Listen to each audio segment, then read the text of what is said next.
The BJP's two-day national convention concluded in New Delhi on Sunday. On the face of it, you might have found the proceedings familiar. The same Modi Modi chants, everybody praising the Prime Minister, and his name figuring 84 times in the 11-page political resolution. Nothing new. We have been seeing this in every BJP meeting, and why not? PM Modi is the party's USP. In this episode of Politically Correct, I am going to share with you my 7 takeaways from the speeches and the 3 resolutions passed there. By the way, one of the resolutions had an entire paragraph on 5 Bharat Ratna awardees. It cited party veteran L.K. Advani's contribution as quote unquote a fighter for democracy against the emergency.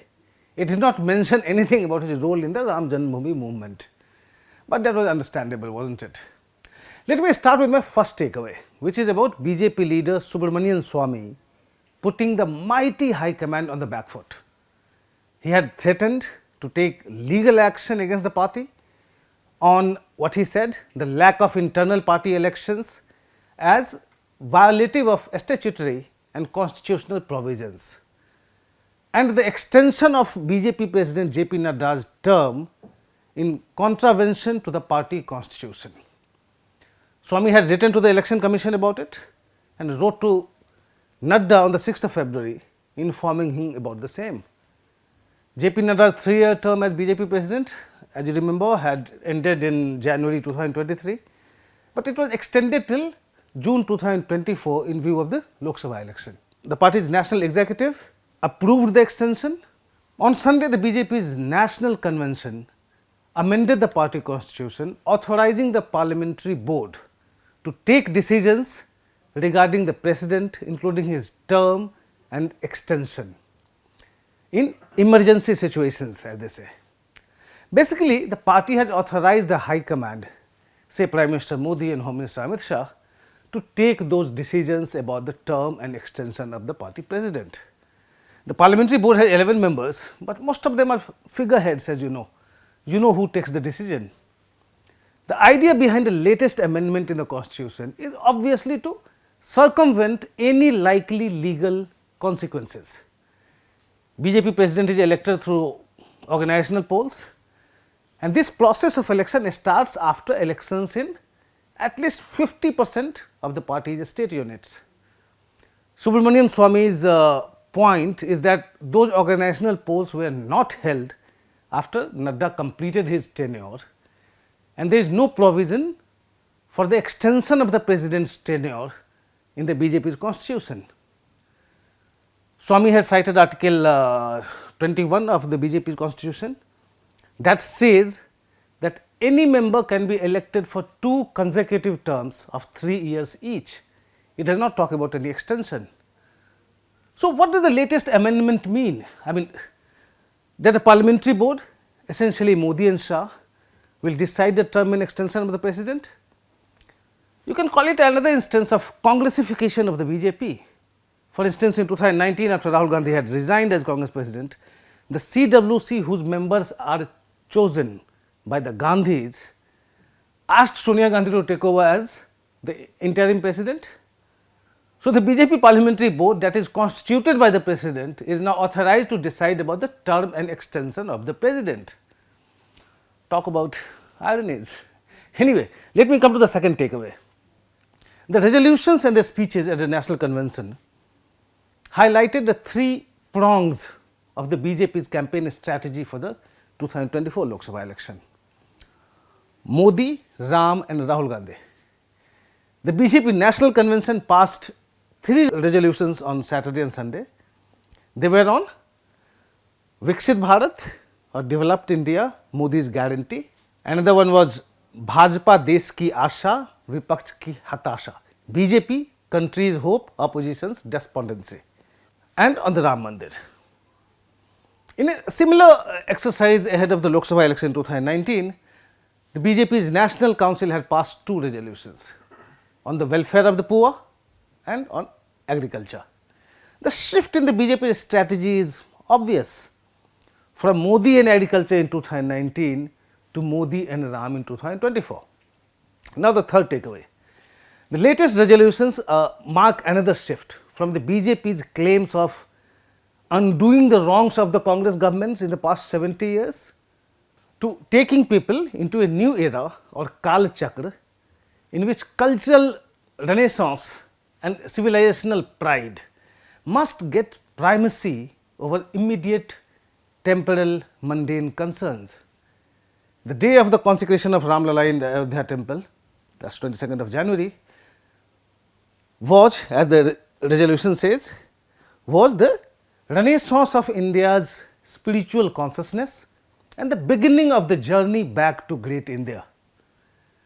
The resolution of Ram Mandir said, this heralds the establishment of Ram Raj in India for the next 1000 years with the beginning of a new Kal Chakra or wheel of time. The resolution on Viksit Bharat, Modi guarantee, said, even a millennium from now, people will continue to discuss with fervor this timeless era under the leadership of the Honorable Prime Minister Sri Narendra Modi ji. A millennium from now?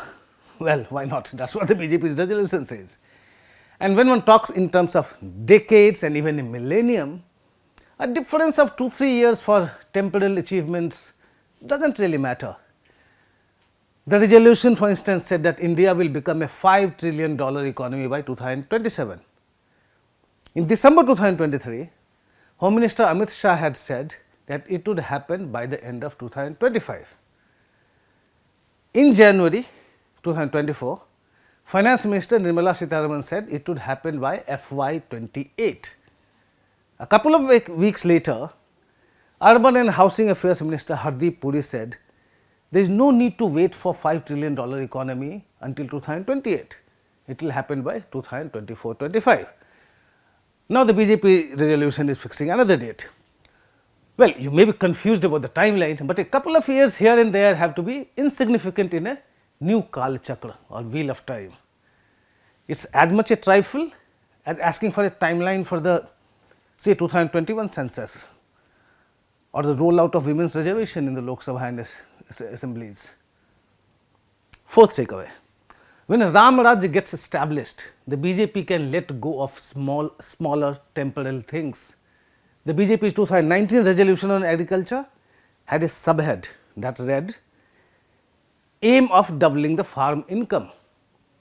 4 months before that too, in September 2018, the party's national executive had affirmed the government's resolve to double the income of farmers by 2022.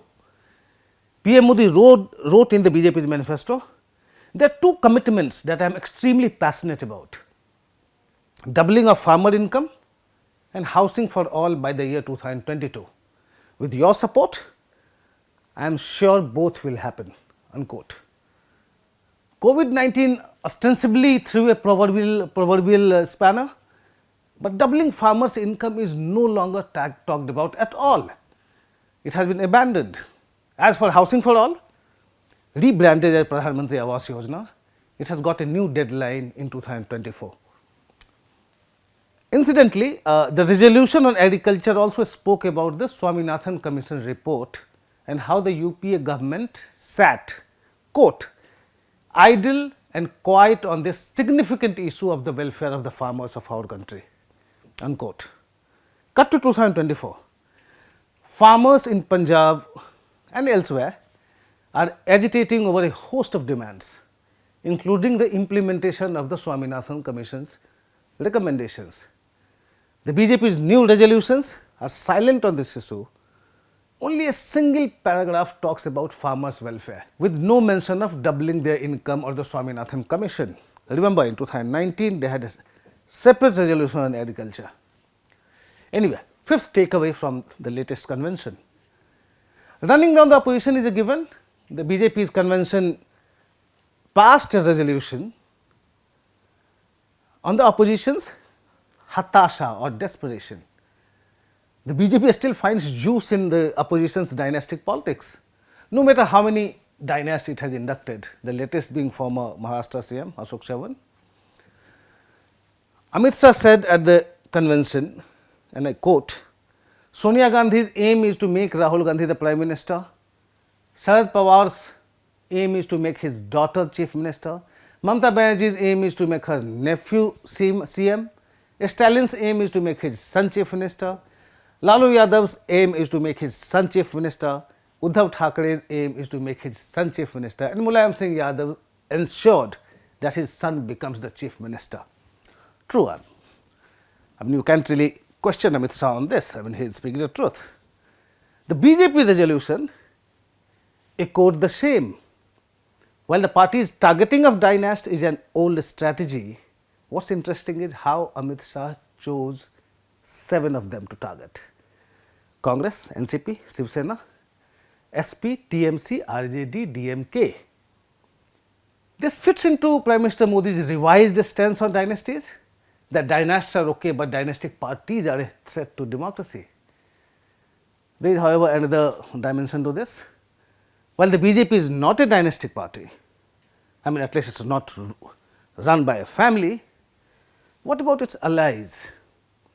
2 factions of the LJP led by Ramvilas Paswan's son and brother, Anupriya Patel's faction of the Apna Dal, Ajit Pawar's NCP, and Conrad Sangmaj NPP, among others. Amit Shah was also silent about other dynasts such as Sukhbir Badal of the Shiromani Akali Dal, Nara Lokesh of the TDP, Jagan Mohan Reddy of the YSRCP, and Naveen Patnaik of the BJD. The BJP is obviously confident that voters treat BJP dynasts and opposition's dynasts differently. Now, 6th takeaway. India Today's latest Mood of the Nation survey, you might have seen, indicated that the country is divided over whether or not the Modi-led government has reduced corruption, with 46% of the respondents saying yes and 47% saying no. But the BJP's resolution suggests that it is convinced that corruption charges against opposition leaders still work electorally. These resolutions cite cases against leaders of the Congress and the Aam Aadmi Party, even as they defend central investigation agencies, asking why opposition parties did not act against leaders from whose houses corruption money was recovered. The BJP-led government can afford to carry out opposition-centric investigations because, as the Prime Minister said at the convention, his 23 years in power have been arop mukt or taint free. 7th takeaway. BJP's resolutions reflected concern regarding the growing perception that the party is bringing down elected governments to usurp power, or so it seems from the concerted attack on the Congress for destabilizing governments in the past, starting from the misuse of Article 356 by Jawaharlal Nehru to bringing down the governments led by Chaudhry Charan Singh, Chandrasekhar, Deve Gowda and Indra Kumar Gujral. The resolution on the opposition also cited the imposition of the emergency in this context, and it said, I quote, "The Congress that called Mamata Banerjee the most corrupt leader has got her as a part of Indi alliance." Quite unmindful of the fact that Banerjee has refused to tie up with the Congress in West Bengal. For that matter, Prime Minister Modi had called Ashok Chavan Congress's others candidate in 2014, only to induct him into the BJP a decade later. Similarly, Modi and Amit Shah had called Conrad Sangma-led government in Meghalaya the most corrupt, quote unquote, the most corrupt in the run-up to the assembly election in 2023, even though the BJP had been a part of that government. Well, the NPP won the election and the BJP had joined the government again. Ostensibly, you can't use the same moral compass for the opposition and the BJP. There is always one for the winner and another for the loser. That's all from me in this episode of Politically Correct. Thanks for watching.